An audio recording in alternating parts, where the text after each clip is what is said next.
Chers amis, bonjour et bienvenue aujourd'hui à Eurosatory sur le stand de Eurosam. Vous connaissez peut-être pas Eurosam, mais vous connaissez forcément le SAMP-T.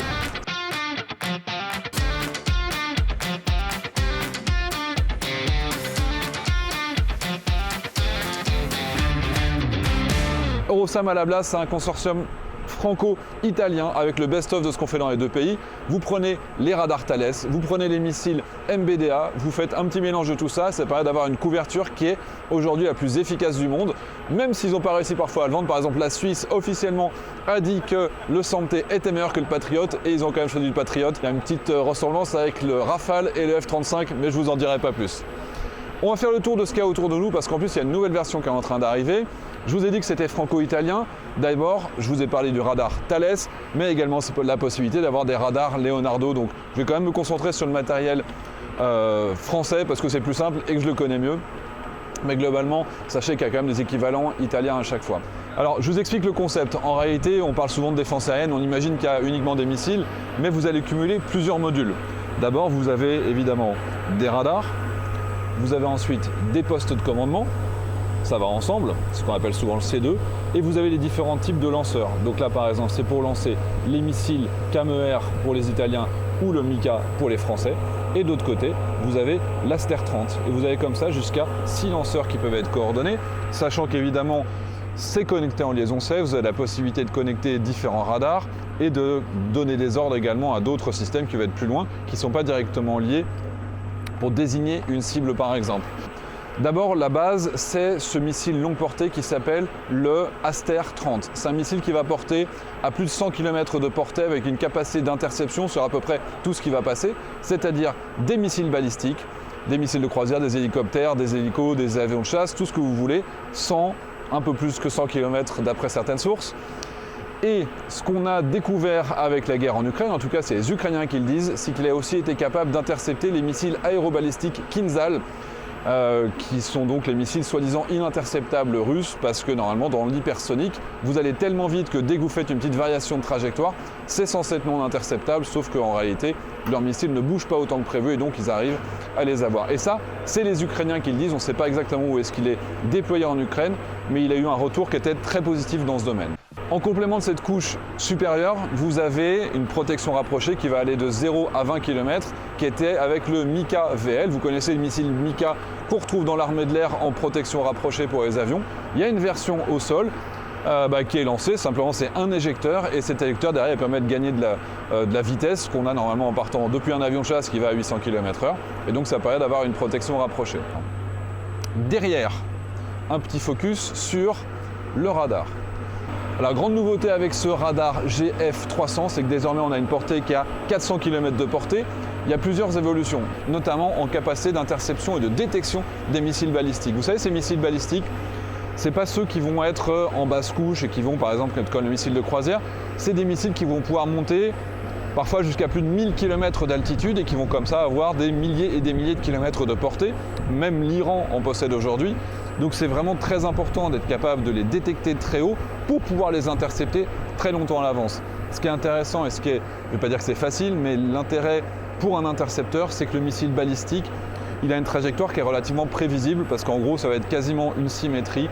Quand il part d'un endroit, dès qu'on a capté son point de départ et donc on le capte en montée, on est capable de savoir où est-ce qu'il va tomber. Et donc vous avez différents types de missiles balistique, soit du stratégique qui va être des milliers et des milliers de kilomètres, soit vous avez du tactique, et donc par exemple c'est ce que va utiliser la Russie pour taper sur Kharkiv en ce moment. D'abord, si vous comparez par exemple avec le missile Patriot, il est posé dans un endroit, il va aller avec une ouverture de 120 degrés, et puis si les Houthis, par exemple c'est un cas réel, tirent depuis les Houthis, or le radar américain était orienté vers l'Iran, et donc ils n'avaient pas vu arriver. Le Patriot ne bouge pas, est fixe.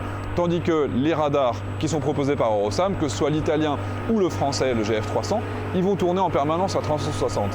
Ensuite, il y a ce qu'on appelle la dualité de mission. C'est-à-dire que par leur ouverture, par leur capacité à voir très très haut et très très bas, ils voient les missiles balistiques et ils voient également les cibles qu'on appelle ABT, c'est-à-dire Air Bracing Target, qui ingère de l'air et donc c'est avec des réacteurs. C'est de la très basse altitude et ils ont comme ça une capacité de suivi en bas et en haut. Tandis qu'encore une fois, si on le compare avec le Patriot ne fait qu'une seule type de mission à la fois. Il va par exemple être spécialement dédié pour viser haut, pour voir les missiles balistiques arriver, mais du coup, il ne voit plus les missiles de croisière. On est monté au niveau du poste de commandement. Alors, on voit ici les premiers retours d'expérience, évidemment, de l'Ukraine, et pas que. Maintenant, ça s'est durci, c'est-à-dire que par le passé, on était sur un système qui était beaucoup plus léger. Maintenant, on commence à avoir du blindage pour résister aux éventuelles munitions rôdeuses et drones kamikazes, même si, je le rappelle, on est quand même très à l'arrière, puisqu'on est ici sur le poste de commandement. Le radar, il peut se trouver à 1 km, les lanceurs, ils peuvent se trouver à 10 km, avec, un détail, est-ce que vous avez remarqué qu'il y avait des roues ? Et ça aussi, c'est une vraie différence. Si vous le comparez par exemple avec le Patriot, le système Patriot, il est beaucoup plus fixe, beaucoup plus long à installer. Le SAMP-T, il va se déplacer. Donc évidemment, ce n'est pas quelque chose qui va bouger en claquant des doigts, mais on est quand même sur un environnement qui se déplace relativement facilement, à l'image d'ailleurs du S400, même si vous avez vu l'efficacité du S400, qui est quand même à réviser. À l'intérieur de ce module, j'ai pu y rentrer, c'est magnifique, je n'ai pu faire qu'une photo. Donc vous avez sur la droite d'abord l'opérateur qui s'occupe de la veille. On est à 350 km de portée, donc vous avez une capacité de voir très très loin. Le deuxième opérateur, lui, il va être davantage sur l'engagement des cibles. Il va les désigner, il va appuyer sur le bouton en sélectionnant le tireur et le poste de tir qu'il va pouvoir utiliser. Le troisième opérateur, lui, il va s'occuper de la liaison de données, celle dont je parlais à l'instant, pour pouvoir partager les tâches avec les autres systèmes. Et il va aussi faire un suivi opérationnel.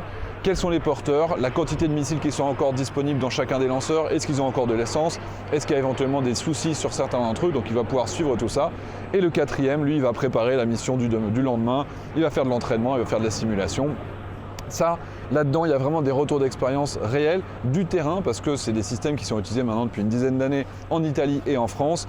Ils ont demandé d'avoir des modules pour ranger leurs armes, pour pouvoir mettre leur sac à dos, etc. Donc en termes d'ergonomie, de survivabilité, de confort d'utilisation et d'interface homme-machine, il y a vraiment des évolutions qui sont très très importantes. C'est du Thales, évidemment, c'est ce qu'on appelle un C2.